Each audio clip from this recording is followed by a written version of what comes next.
got another episode of Cage Side, another special in-studio edition with Shon Burrell.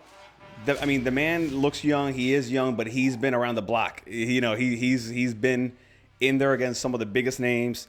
Wonderboy Thompson, right? Old school, Michael Venom Page. I know it's old school, but these are some names that are right now are relevant. So, there's plenty more to catch up on, obviously, since then. But it's great to have you in the studio, man. Great, happy to be here, man. Yeah. We got fights this weekend. We didn't have anything last weekend. UFC took a break, but some decent fights this weekend. Nothing, too crazy. We got Overeem versus Volkov, which big boys. You can always expect a nice finish, maybe. I'm about to say, I don't see that going 5 rounds. Right. We got Corey Sandhagen versus Frankie Edgar, local guy. Frankie Edgar making another run for it, man. Yeah, legend. Yeah, he's a legend, and Corey, he's put his name up there for sure, especially with his fight with Aljamain Sterling and all that good stuff. But before we get into details and picks for the fights, so thanks for coming on the show, and I want to know more about you, man. I know you're from the Overbrook section, is that right? Yeah, West Philly, man. That's West where Philly. Ran the streets of West Philly. So you started off as an athlete in school, correct? Yeah. Not a fighter necessarily. Not professionally. Right. You were scrapping in the yard. Yeah, I played some football, ran track. Okay. Wrestled for a year. Dabbled. I dipped my toe in there for a second. Yeah. But a little bit of this, a little bit of that. Okay. We didn't really have too many. Like the sports in like Overbrook wasn't really nobody really cared about it. So for anybody who's outside of this area, the Philly, Jersey area, paint a picture for what growing up in Overbrook was. It was fun. A lot of people you knew. Everybody was kind of close. Even if you didn't really like, say the person, from a couple doors down, we all still knew each other and stuff like that. So it was cool. It was fun. I had some great memories there, and I think once I transferred to Overbrook, that's when I learned how to cut school properly. That was pretty fun, a little bit. How about family? You still have family there? Their family's kind of all over. I think most of my family is in North Philly, but we're all over Philly. Okay, but all Philly. All Philly. Yeah. Awesome. So you dabbled in sports. When and you were scrapping outside of school. Not so much me. So much my friends were like, "Hey, I was talking trash, and now it's 50 dudes coming down the block." Right. Because I need you to jump in. Yeah. All right, let me put my boots on. Let's get at it. That's hilarious. All right. So when you're a fan of the UFC at this point? I think I watched it I seen my first episode when I shortly after I graduated. Okay. 19. I graduated when I was 18, but I think a year later I was watching TV and seeing it. It's oh shit, I didn't know this was a thing. Mm-hmm. Yeah, let me try to take a crack at this. So what was it? Well, that's pretty late to be getting into fighting, right? Yeah, but I think it kind of benefited me a little bit because I learned everything at once. But okay. When you start listening to some of these guys' stories, I've been wrestling since I was 1. Yeah. And I've been doing karate since I was 5, and it's damn, I wrestled a year when I was 18. Right. Well, and everybody comes with different strengths, So what got you interested in the sport to begin with? What was it about seeing that first UFC or that first, on TV? I don't know. I seen. I think the first fight I seen was Anderson Silva and Chris Lieben, and I was like, oh shit, oh yeah, I want to see if I can try to be like that.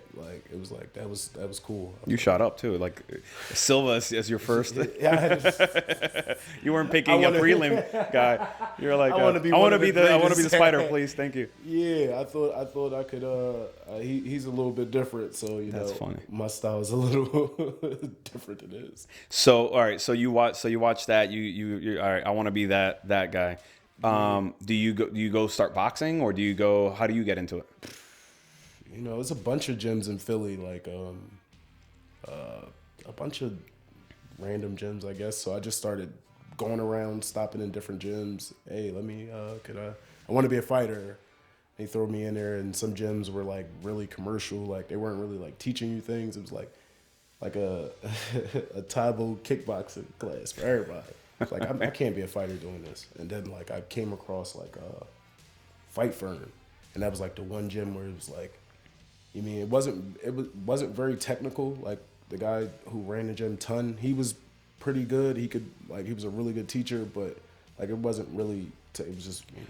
Were they always on like 9th and Callowhill or Spring Garden? Always around there. I think I remember them being like, yeah, somewhere. Because a couple years ago, I actually started going there for like probably for like, maybe like 4 or 5 months, but just to, you know, go in and do some work on the bag while watching others actually, you know, spar and do all the good stuff. But that's a pretty decent gym because there's not many Philly gyms that have boxing and MMA in one gym. He had some good guys come in there. I think I met Jesse Hart and Bernard Hopkins. Yeah. A couple good boxers out of there from Fight Firm. So that was pretty cool. They were bringing in good guys. I think Hopkins' old trainer's in there now training. Is he? I think when they closed Johan, all the Johan guys went over there. I don't think they've opened yet. But Johan... for like the Corona? No. Before that, they closed up. Yeah. I don't know the reason. You know what? I cuss a lot. Sorry. What's his name? It's all good. You can curse. All right. You're on YouTube. No, what? Oh, man, I forget the name. There's one main guy who died, which made Joe, like, I don't know. I guess he was related to the operation or something. And excuse me. Let me turn this down. And they ended up closing. And then all those guys ended up going to that gym. Oh shit. So when I went over there for a little bit, they were all there, which obviously they're the best of the best. They're the Hopkins guys. I mean, Fight for them. But this was that'll recent. probably bring you to, oh shit, that's what's up. I mean, nice little collabo. Yeah. All right. So then you walk into that gym and then you get some decent instruction and then off you go. Yeah, I guess, you know. I mean, my amateur career was very, hit or miss, but. Like in the beginning of my professional career, it was like, you know, when you don't really know anything, so it was like I was just coming out there trying to swing as hard as I can, and you know, because back then it was like, all right, dude, like you only like your cardio is like we used to talk about this in the back. Hey, your cardio is shit, so like you know, let's try to wrap this up quick. So I just try to mow people down, you know, and then right. I guess it worked out in the beginning. Well, so you know, maybe that that kind of newbie mentality helped you in a sense because you didn't have that much to worry about maybe, or it was kind of a little bit more freedom in that sense. You didn't know anything, so it was like you know, what's the worst can happen? He's gonna punch me real hard. But you're probably not giving yourself enough credit because I'm sure coming out of Philly, training in the Philly gym, and then getting to where you've gotten, obviously at some point there had to be a shift. No, you know, I started working with start switching it up like. I mean, even now I still gotta grow like a lot. But then I start working with like different people and start like listening a little bit more. It's like, all right, because I think in the beginning like you really couldn't tell me anything. It was like I got this, I got this. But then I started like listening to coaching and little things like I would learn like Monday and I was fighting like Saturday, I would like use in a fight and it would help me win. It was like, oh shit, I should probably listen to these guys that are dedicating their time and energy to making me a better athlete. So one would think that makes sense, right? It just takes a little growth. Sometimes you gotta like step back and be like, hey, you're being a douche, man. Yeah. Just listen. Like right. Yeah, these guys know something maybe that I don't know, or they're seeing, or even they're seeing something that I'm not seeing, which usually tends to be the case, you know. Yeah, especially when you're outside looking, you see so much more. Like, right. You just gotta listen. So then when do you take your first? Well, before you get, obviously you become a pro. How are you doing? You said your amateur record was kind of all over the place. It was 3-2. Okay. 3-2. It was rough though. I mean, not rough. It was just weird, I guess. I took 2 losses before I went pro in Virginia. It was like, damn, should I really be going pro? And then it was like, I guess it worked out after the first fight. I was like, maybe I'll do better with like full rules. I was like, I'm tired of doing this for free. So let's give it a go. Did that also inject a little bit of like either pressure or like just to now that's your job, right? Yeah. Now it's like the record matters now, and if we want to make a couple dollars doing this, let's do it right. Yeah. Or at least try to do it right, I guess. Yeah. So you fought Strikeforce, right? Yeah. Bellator, UFC, CFFC, and I'm sure I'm missing a couple in between. Yeah, there's a couple So you've been like I said, you've been around the block when it comes to fighting for different for these different people. Yeah. When do you go to the next level? Like is it the first couple fights? Because you took them some big name. I mean, now they're big names, but these guys were high skilled, and you're saying that you were still kind of learning to trust your coaches and all this stuff. So when do you make that shift there? Like listening to the coaches and stuff. When your career, you felt like, all right, this is who I want to be in there. Damn, I would say just recently. Yeah. Since working with the new coaches that I've been working with. I mean, not new, but I guess they, like John is kind of a newer name, but he's been around for a little bit. Just recently, I've just been like, all right, I'm old now. If I want to try to make this last run before, Yeah. I'm gonna just start listening. I say like, maybe when I fight in like Mississippi, it was like I came in fully like, believing in the, using like a football term, the scheme. Right. Like I'm fully invested in what you guys are saying. Okay. Is this the Gracie guys? Daniel Gracie and John. I don't know his last name. Oh, he's gonna hate you for this one. EEFC. Let's make sure we tag him on this video. I'm gonna tag him. Every single time, like, he's been in my corner a couple times, and every single time I'm like, oh my goodness, what is his last name? Hey, listen, man, you're a fighter. You're not supposed to be good with names. You're the one getting hit in the head. It's like I see him too many times a week not to know his last name. Right. But every coach, right? That's the problem with calling people coach. I love his little fat ass. Oh man, sorry, guy. No, there's no editing. Sorry. He's fat. That's hilarious, man. All right, so then that's awesome. So then you go through a professional career that has its ups and downs, but then just recently, whether it's maturity or whatever, just kind of wanting to really put everything into it. So you start with last fight December. What was it, December? No, I fought. What did you fight before that? In I think September in Mississippi, and then we fought in like Lancaster, PA, in December. But yeah, it was just recently. Like I took a couple fights. Some guy was like, "Hey, you trying to make some money in Russia?" I'm like, "Fuck yeah, I'm not." That sounds shady. First of all, do you want to? This a random guy? Do you want to make some money in Russia? He didn't say it like you know what I'm saying? If he said it like that, it would have been creepy. I forgot how he said it. He's like, hey, I forgot how he said it, but it wasn't very shady. Yeah, you would go like in a room, like, and it would be me, and it would be like 3 Russian guys sitting in chairs at a table, and behind them is like giant stacks of hundreds, and it's just like you see like 3 big bulls just like walking around a room. It was interesting, but it was mad shady. But so tell me, so what? First of all, who's this guy and where does he take you? He was a matchmaker. I guess he was. They were trying to line up. They were trying to like boost some of their fighters, and so they would call like, "Yo, what you doing in 2 weeks?" "What? I'm not doing nothing. Give me a ticket. I'm out there."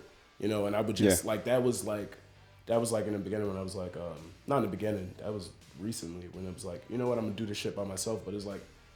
That was a bad move. So I was like going out there with no fucking time to like cut or like not knowing where the stores are, how to communicate and shit. And it's like I was going out there. Like the one fight I did like pretty okay because I was like kind of prepared. But the other 2 fights, it was like, the fuck am I doing? Now, were these different events or? Yeah, I went out. I went to Russia. I think I was in Russia like twice, and somewhere in like Krasnodar. Russia and the Russians aren't messing around. It's not like you took like the easiest place in the world to go fight. What? No. You know? No, I almost got robbed in Russia. They pulled a gun out on me. Me and my brother. They actually got my cell phone because it dropped out of my pocket when I was running. Oh. Yeah, I don't know. It came out of nowhere. We were walking down the street, we got some food, and we were just like walking around, which was like fucking stupid. We were like in Moscow, probably the only two black people, definitely the only two black people in Moscow, and we just seen like 4 kids come out of nowhere. Hey, we hookers. Nah, we good, bro. We kept pushing my brother, and then everything went left. Is your brother a fighter too, or no? But he's is he older or younger? He's a little bit older, but he can hold his own. Yeah. So he bullied you growing up, I'm sure. Yeah. He was one of the people I would call if it was, hey, yo. Right. Don't. Rule number 1: don't mess with the fighter. Rule number 2: don't mess with the older brother because he's probably gonna be. He's nice. He's gonna be. Yeah. He's nice. got I this. trust him. That's funny. Long story short, we ended up back to the hotel. So you go back to the hotel. You have 2 or 3 fights in Russia. One of them goes well. The other one doesn't. I mean, I lost the other fight. Okay. I lost the fight by decision. I lost all of the fights by decision, actually. I mean, I knew if it went to decision, I wasn't winning anyway. But yeah. So they were just bringing you to kind of boost up their guys. Yeah. It was a rough situation. But if I would have, I mean, I guess I didn't really have time to prepare, but, it was some money there, I mean, I don't want to fight for, like, pennies. It's kind of rough doing the sport when you're taking in, like, $1,000 and shit. It's like a lot of people. I mean, maybe people do know. I don't think a lot of people know the amount of money that fighters fight for, how much money they, and when they're taking it serious, how much money they have to spend. Yeah. So then, how much money you're losing? Yeah. Not losing, but how much you're paying out from that budget. It's a tough. So it's choosing to be a fighter is you got to be part crazy, in part just like so obsessed with the sport. I didn't know that it was like the money was so shit. Like when I started off, it was like you see like I'm seeing all these people in the UFC and I'm like I'm guessing like you see people on TV, it's like they have to be making money. And then when you I remember like one of my UFC fights, I was like they had like the sheet of the payouts and it was like even a top person was making like 94 grand. Like to me, 94 grand is like a come up, but like not to be fighting in a cage in the UFC main event. Ooh. And considered like a celebrity, from people who follow the sport. It was but I mean, isn't the basic payout right now like 12 and 12 or something? Or it starts about there for people you're seeing in the. I don't even know. I stopped. You know what? I stopped paying attention to it. I feel like even if you're getting 40. Shit. And 40 if you win, you still got to pay your corner. A bunch of other crap, nutrition. Like if you want to cut weight, if you want to cut weight properly. And I don't even know injuries, what's covered and what's not. So it's a rough sport, man. I should have probably played baseball.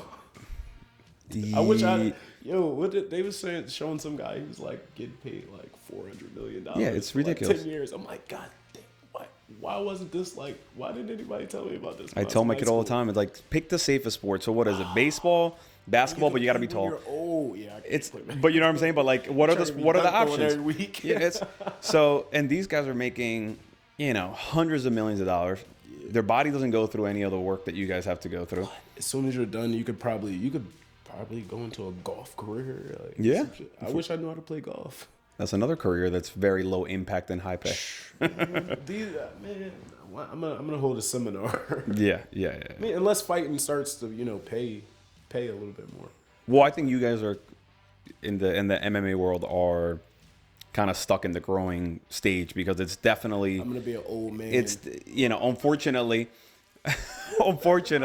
you might be a little old by the time that like everybody. I mean, you can make another run for it. Oh, once I'm done. I'm done. I'm gonna be a fat old man. Just finally forget about the days of cutting weight. Oh my god. I mean, I won't get fat, but I'm definitely gonna be fatter. There's nothing wrong with being a little fat, man. Take it from me. No, but dude, it's a rough sport. It really is. It's fun though.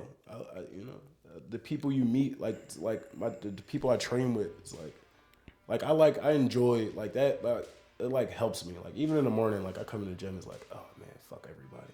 But then you start talking to people, it's like, start laughing, and then you leave. Like once you leave, it's like, oh shit, hard work.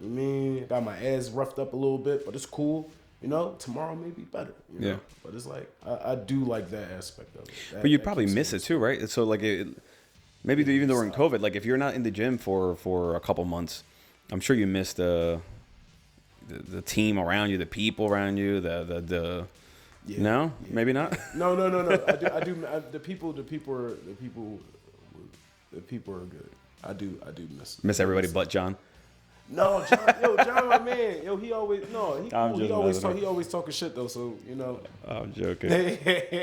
That's why he doesn't know your last name, man. You gotta. I love John, man. John he's gonna be a name. He's gonna be like a big name one day. He's a top notch striking coach. Like he's got my striking like so much better. Yeah. Like I don't know where he came. Like one day he was just in the gym, and it was like, who the fuck is this guy? And then like shortly after, you just see him working with everybody, and everybody's just getting crispier and crispier and crispier. Like you see him movements. Like I respect his. What do you think makes somebody? You see striking coaches and doing mitt work, and what do you think makes them better or worse? Like, because a lot of times they're not necessarily like they don't necessarily come from a background of being a big fighter. Yeah, I don't know. And that's a hard thing. That's like knowing the timing and how to direct the fighter to like put these combos together. I mean, it's not an easy job, dude. I couldn't tell you. I like sometimes I think about it myself. I'm like, I don't know where like some of the shit like he comes up with is like, where did you like? Did somebody teach you? Like, I think it's just studying, like having a love, like a certain love for the game, where you're just like, all right, I'm gonna sit here and study and watch hours and hours of film and put different combinations together, counters. This is how you should move. Like, see, but I guess my question is, he can't practice that with anybody because he's not doing the striking. So how do you like? He's at home watching these fights, taking notes, figuring, all right, so we're gonna do. It's not gonna be a 1, 2, 3. It's gonna be this and that. Yeah. Then I'm gonna spin this way, and he's gonna do the body. But you know what I'm saying? It's such a weird thing for you to be able to. He must see it in his head. I'm telling you, it's a weird thing to know, man. I think certain like a genius in that respect, man. I couldn't sit. I couldn't be a coach. I would be a hard anyway, coach. I say because I'm just amazed by. I'm amazed by how good I can't even remember. You tell me maybe throw 3 things, and then after that, what the hell? I don't know what you said. I forgot. Yeah, no, sometimes he catch me. Sometimes like we're in the gym, and he's like, "Hey, throw ba, then slip, throw this," and I'm like, I might need you to do that one more time, very slowly. I did the one when I should have slipped, and then I got tagged with a pad. I don't get that one. That's fine. Give me something a little lower level. I'm old, man. my brain needs a. My brain and body don't work. They're not as snappy as they used to be. Give me a nice 1-2. Exactly. I'll put everything into that. All right. So right now, where are you at? Where's your head at? What's the next big thing you're trying to do?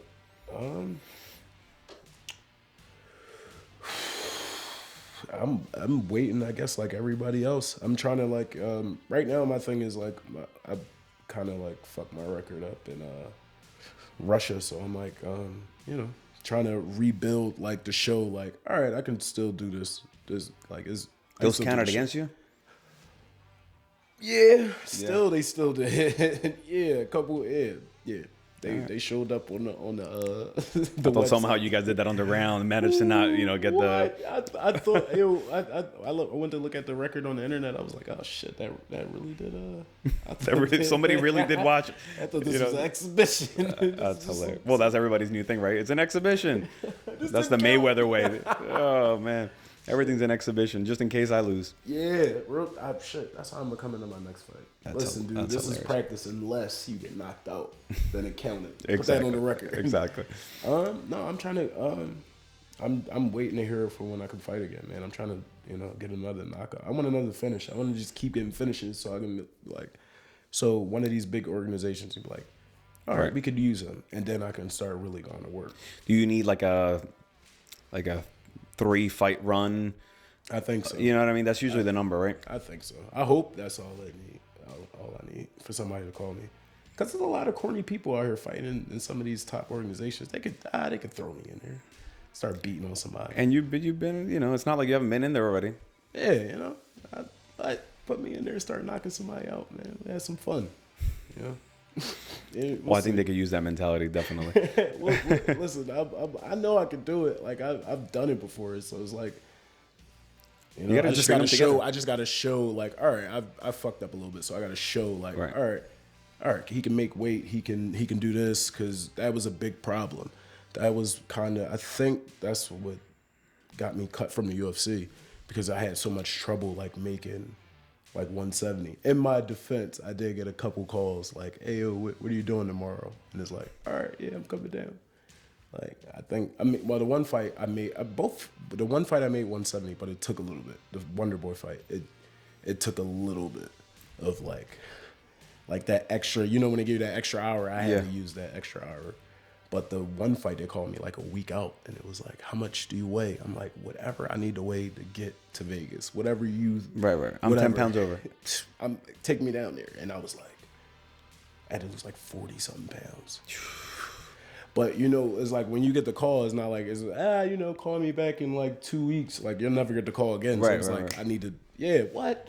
You need me to fight at 170? I'm 172 right now. Yeah. Fly me out there. In fact, let me eat one more time and then I'm gonna come. Yeah. Meanwhile, you're suffering. You know. Oh God, I can't even drink water. Or you got to start loading up, I guess. I hate cutting weight. But so that's, you know, I think being open like you are right now and having the you know, the maturity to say, listen, nobody does everything right all the time, right? So, but I can now, and I'm going to string them together and show that. But I think cutting weights, it's if you don't make weight, it's kind of like showing up late to work. There's only so many times people will tolerate that before saying, listen, this guy's just not taking it serious. And that's what I've went through, and it was like, you know what, and it is 100% a discipline thing. I don't think, like, sometimes I've been caught off guard where it's like, it's going to be hard to cut all this amount of weight in this little bit of time, but it's been a discipline thing, you know, and I think I have it under control. Right. Well, I did the one episode with Ian Larios, who's, you know, a nutritionist and all that stuff, and he helps all these guys cut weight. And, his point was, you come to me and you tell me realistically where you're at, then we can work on it. But the moment you start straying, or the moment you start, you know, kind of, it's just not going to happen. You know what I mean? So you're already going into it with like this failures allowed mentality, where you can, you know, so it's a matter of staying as close to your weight as possible at all times, just in case, you know, that Which happens. is very smart, and it'll keep you from like having like, because like, I think like cutting weight is like, I mean, it's hard for me, but it's like really, I guess it's easier for other people. But I think like the rehydrating was like, that was like kind of the roughest part for me, because like sometimes I could make the weight and like afterwards it would like the next day, like my arms would be shot, my legs would be shot. It'd be like I didn't like now I kind of like I'm understanding things a little bit more, and I'm like, I think I could put, you know, the cutting weight together with the next day of rehydrating and getting. Well, that's why a lot of people, I think, miss weight, not on purpose, but they know they're going to miss weight because they're like, if I'm going to lose all that weight and not be able to hydrate and I'm going to feel like shit tomorrow, I'm going to lose anyway. Yeah. So fuck, like. Yeah, I might as well not cut the weight at all and just lose lose the 10, money and 20, 30%, something like that. I can't give away that no more. I'm making weight. You can't. I'm done. That shouldn't. Yeah. I gave away too many paychecks. No, that. Like, yeah, I signed this and give them 30% and you guys can fight. And they'd be like, yeah. So when you got to pay bills and fucking pay people, it's like, I should probably just cut this 25 pounds. Yeah. So what's your, I mean, you don't have to share, you know, it's like asking somebody about their age or weight, but what's your walk around weight typically? 185. Okay. That sounds like I'm making the call. Like I'm calling you and asking if you want to fight next week. No, I'm walking around at like 205. I'm slimming down though. But 170 is where that's your number. So I'm gonna try to walk around at like 190. I'm in the beginning stages of a diet, which is. See, that's the mentality I live by. I walk. You know, this is my walk around weight. You should see me if I ever have to cut in my legs, just to have an excuse to be heavier. Oh, that's man, a lot of weight to cut, man. Yeah, I mean, it's not uncommon. There's a lot of guys who are up there. And some people, like even some of the guys I train with, it's like, this is, man, I could, like nothing. And I'm like, dude, like I can get down to like 176, and then my body is like, yeah, you can go fuck yourself. I'm not, those last couple pounds. I'm not giving you anything else. So that's like, I start dieting now, and then I start having like a normal walk around weight at 190. Then I can start like just be a little healthier. And you can take a last minute, fight if it pops up and all that good stuff. That's the dream, We'll see. Wow. I'm working on it. Well, like you know how diets are, man. Dude, it's the right. You got to implement. Do you run a lot or no? I do, but it doesn't come off like it used to. Like I could run back in the day, and I could drop like 5 pounds in a run. And I was like, man, give you a pound and a half. Yeah. I got my body, man. I got that old man body. That's what's impressive. Some of these guys who are older and they still do these cuts, no problem. It's not easy, man. Yeah. They got the right mindset, maybe the right team behind them too. Like I gotta get a nutritionist one day. Yeah. Well, maybe just go on YouTube. YouTube has everything.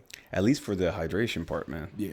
That's got to be like a concoction that you can, that you can kind of figure out if you don't have somebody with you. I think I got it down, man. I like I don't know, some people what do some people do?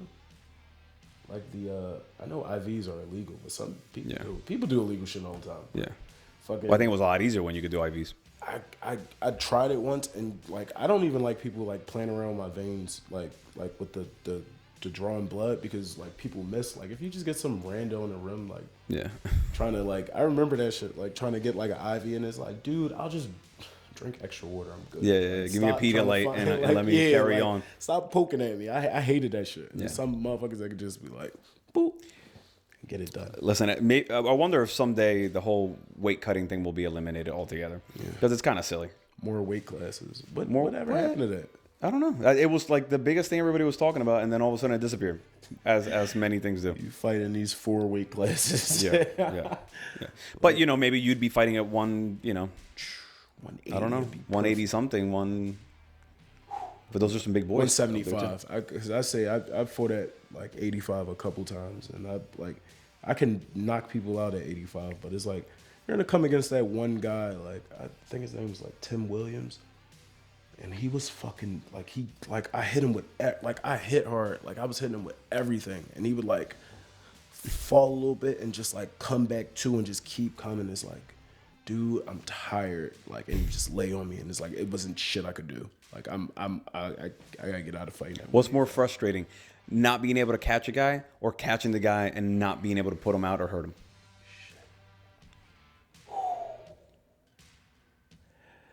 Probably the latter. I feel like that was kind of like demoralizing. Like it didn't like make me want to quit, but it was like, what? Are you fucking, like I seen his eyes like roll back, and it was like, are you seriously still like coming? You're like, somebody stop this. Somebody, he's done. Like, he's done. He's fucking done. Like, nah, B, I'm still here. I don't think I fought anybody that I couldn't catch. Like. You know what I mean? I mean, somebody slippery who's like, you're just having a harder time. You're swinging and missing a lot more often than you wish you would, you know? Yeah. I think I get, no, because like fighting somebody like that would just like make me like want to like hit him hard. Like, I don't know. It would like amp me up. It would like feed me a little bit. Right. Or somebody who grapples you and just doesn't let you get anything off, that's got to be frustrating, man. That fucking sucks. Because like if that's not your game and you just want to stand and bang, and this guy just keeps on grabbing your leg, like, come on. I respect it. Of course. Who do I go? Sean Brady, man. He's his striking is so like he just flow now. Like, and then you're like, all right, I'm thinking I'm in this boxing. All right, cool. We kickboxing, and then it's like, nope, boom, and then it's like I can't get back up. Like I can try, but it's some guys where it's like, nah, B, this is what I do, and I'm good at it. I'm way better at it than you are, and you're just gonna have to ride this 5 minutes out and hope you don't get punched in your face. Yeah, that sounds like fun. It's a rough one. Let's not do that. That's hilarious. All right, man. So fights this weekend. Yeah. I know you're not like Mr. Tune in to all the, or like, pick every round or anything like that. But Overeem versus Volkov, how do you see this going? Damn, man, I thought Overeem was done a couple fights ago. I didn't even know he was still doing this, but I don't got him winning. You don't have him winning? No? So his last fight was... His last loss was against Rosenstrike because he got his lip. He got the Joker mouth. Oh, but then after that, I think he's won 2 in a row. Who did he fight? Like some people get fed people. I would have to see like who was his last opponent. Let me tell you who he got. I'm not saying he was nice back in the day, but I did watch like a stretch where it was like he just was getting outclassed a little bit. When he was when he was only maybe perhaps more so than Avis. He was doing those extra 50 push-ups and fight. So he beat Sakai, who a lot of people had winning. They thought he would win, and then he beat Walt Harris. So that's his last 2 wins. And then before that, he lost and he got his lip split. So yeah. But Volkov has also been losing too. What is this? Is this a fight night? Yeah. All right. Yeah, I hope so. Nah, you gotta give him that $59.99. I think the fight that I would tune in to see is the Frankie Edgar Corey Sandhagen, just because I am a fan of Frankie Edgar. Of course, who isn't? I like his style is just. Yeah, man. I used to watch him back in the day too. It's crazy still fight. And he's and he looks good. Yeah. And he's fighting a young guy who is coming up who also looks good. So I think that'll be probably the fight to tune in for. I'm rooting for Frankie, man. I'm always rooting for Frankie. So for sure. Were you considered the first Philly UFC fighter? That's what they said. Man. You got to know this, man, because this is a big deal. I would say so, but because Eddie Alvarez wasn't in UFC at that time. He was in Bellator, right? Yeah, he didn't. Yeah. Frankie is Jersey. I guess I was, but I wish I'd have got a trophy or something for that. Well, we can make you a plaque. We can make you the Cage Side official plaque for anybody who's broken a record. Just have that and put it like on a chain so I can wear it everywhere. Yeah. I'm gonna be an Acme like. I was the first. You didn't know, but now you know. You didn't need to even know, but now you know. This had no benefit on your day, but now you know. Go tell somebody if you remember. That's hilarious. Take pictures with me. Just set up a table outside. That's funny. Well, we don't know you or care. You're like, just tune in and watch. I'm doing good things. That's hilarious. One of these days, dude. It's a pleasure having you on, man. You cracked me up more than any other guest so far. Have your bourbon, dude. Have your whiskey. And I was looking at it the whole time, and I was like, you could have grabbed it. You could have grabbed it. You could have cheers to the camera and everything. If I wasn't trying to follow this all day fasting that my wife got me into, I would be, enjoying it very much so with you right now. You are a Viking. I would be like, I love you, honey, but I cannot. I will not. Listen. I try to be a team player. Hey, you know what? Sometimes, that is. Sometimes you got to. It's like, all right, teamwork does make the dream work. Let's do this. It does. You got to. And it's just another one that it's like when I come up with some other bizarre thing, I'm gonna have her be part of it. Remember that time I didn't eat all day? What's the first thing you're gonna eat when you're? I don't know, because we can have dinner. So because we started, last night after dinner. So technically, it should be a good feast of some sort. I see it. So I'm excited for whatever it is she comes up with that I'll have to go pick up. You know what? I've been since this quarantine thing, this pandemic thing has been happening, man. I've never been in an Uber Eats, and I'm still kind of weird with it because I don't like random people. Just I like to go get my food myself. But man, this has been everything. What's that, like the Uber Eats stuff you're saying? Yeah. What? You got this? You're right. I did the same thing with DoorDash, man. I was like, I want to eat from that spot. Oh, they deliver for free of charge now? All right, let's do it. And that's beautiful. Yeah. Sometimes, who was I talking? I was talking to one of my friends. He was like, he knows a guy who will open people's bags and eat their French fries. Oh god, see, I never thought about that, but thanks, man. Appreciate it. Now I gotta worry about people dipping into the French fries. I think about this every single time when I place my order, and it's like, oh my god. We had one, though. I think maybe the first time I tried DoorDash, I got a call from this guy arguing with me. He came. He had a Philly number. He's calling. I'm in Jersey, but he calls me, and he's giving me attitude because the restaurant won't let him pick up the order because it's too late. I don't work there, bro. And I'm like, we'll talk to them. And he's like, well, no, I'm gonna leave. I'm like, but it's been 45 minutes. Like the food should be coming soon. So then I call the restaurant, and then they tell me, yeah, this guy shows up late, and we're closed. So I'm stuck in the middle between an aggressive DoorDasher and I think PJ's Willihan's or whatever it was. And yeah, so we got no food that day. Is this place in Philly that you can order food from, and they have, dude, I don't know if it's barbecue, whatever they have is fucking. I called them like 2 or 3 times, or like use Uber Eats, but they'll like you place the order, like everything's good, and you'll sitting there watching a movie. It's like, damn, I ordered this shit like 2 hours ago, and you'll call them and they're like, oh, I'm on it right now, I got it. Like, they were horrible. They wouldn't even tell you. Like, it was been times I fell asleep and, like, woke up, like, in the middle of the night, like, damn, Ben. But is it the Uber Eats guy or is it the restaurant? I think it was the restaurant. Okay. So Okay. But is it worth it? Is the food awesome? Oh, my God, dude. See, that's the problem. They know. I wish I could just go there and, like, just, like, sit, like, just please. I'll wait. Just take your time. Yeah, that's what they know how good they are.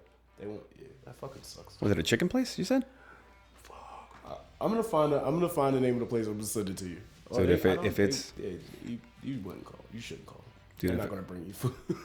I don't know, dude. If it's chicken or wings, I'm all in no matter what, man. Oh, it's like a barbecue place and it's so fucking good, but they won't bring you the food. They won't bring. If you're lucky enough to get it, it's delicious. That should be their slogan. If you're lucky enough to get it, it's delicious. That's funny. I love it. Where in Philly are you at now? I'm in Manioc now. Oh, are you? Yeah. Oh, you went far. I mean, not far, but you know what I mean. It blows. It's so noisy out there. And I got like my dogs, and everybody else has a dog, and my dogs aren't like really friendly. Like they're friendly if they're like get to know like the other dog, but like not in the beginning. Yeah. Not when they first see him. It's like it's a shit. Don't take me to the dog park. Oh no. I only take them. I take them like crack ass in the morning or like fucking like 10 o'clock at night, because it's like they're super friendly, but I got 2 pit bulls and a Rottweiler puppy, so it's like you see, Oh yeah, they sound very. you see them and you see their faces. It's like no. I got 2 pit bulls and a Rottweiler, and I don't know why the other dogs don't want to play. They want to. They're all right. The gray one is bad, but the brown one is okay. She's friendly, but she's all right. My dogs are crazy. You sound like you're being defensive over your dog. If I was like their lawyer, they would be screwed. Listen, that time she bit the mailman. Right. She's a good dog. She didn't mean any harm. Oh shit. That's hilarious. Oh man, I'm gonna be a good lawyer. Well, brother, maybe that's another career. With that said, that's it. Oh man, thanks, brother. Appreciate thank it, you, man. Yeah. This was fun. I'm gonna go eat a sandwich. Barbecue.